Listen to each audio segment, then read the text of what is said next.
अगर आप class 10th में हैं और हिंदी का सिलेबस देखकर घबरा जाते हैं तो ये वीडियो आपके लिए है। इस चैनल का मकसद है ना पढ़ने से थोड़ा पढ़ना बेहतर है, ताकि परीक्षा में आप हर प्रश्न का उत्तर आसानी से दे सकें। और इसकी तैयारी करेंगे हम बस 2 मिनट में, और याद करनी होंगी बस 3 आसान बातें। तो चलिए शुरू करते हैं।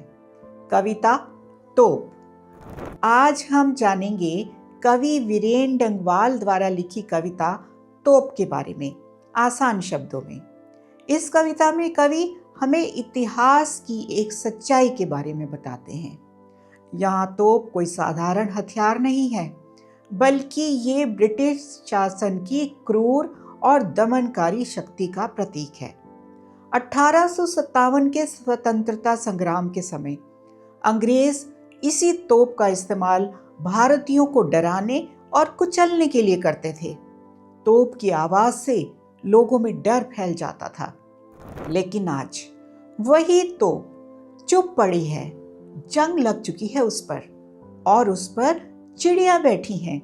सोचिए, जो तोप कभी डर का कारण थी, आज उस पर चिड़िया बैठ रही हैं। इसका मतलब क्या हुआ? इसका मतलब ये हुआ कि कोई भी ताकत हमेशा के लिए नहीं रहती। जो सत्ता डर और हिंसा पर टिकी होती है, उसका अंत एक दिन जरूर होता है। इसको हम एक सरल उदाहरण से समझाते हैं।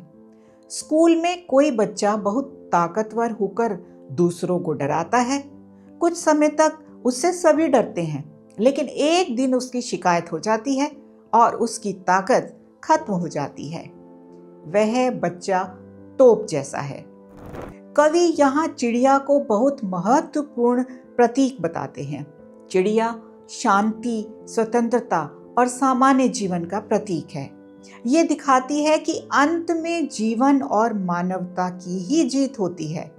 तो इस कविता का मुख्य संदेश है कि डर से शासन नहीं चलता, अत्याचार से इतिहास नहीं बनता, और समय के साथ हर दमनकारी शक्ति खत्म हो जाती है।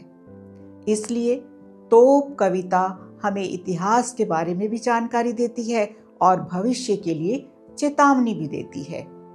तोप अंग्रेजी शासन की क्रूर शक्ति का प्रतीक है, जिसकी ताकत समय के साथ समाप्त हो गई।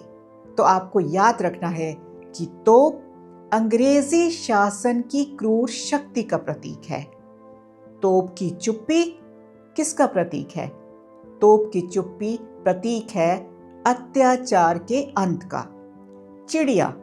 चिड़िया शांति, स्वतंत्रता और सामान्य जीवन का प्रतीक है। जंग लगी तोप, यह सच्चाई कि कोई ताकत हमेशा नहीं रहती। और इसके साथ अगर आप पाठ का नाम, लेखक का नाम, पाठ का सार और पाठ का संदेश अच्छी तरह से याद कर लेते हैं, तो भी अच्छे नंबरों से पास हो सकते हैं। हमेशा याद रखें कि कुछ ना करने से थोड़ा करना ही बेहतर होता है। ढेर सारी शुभकामनाएं।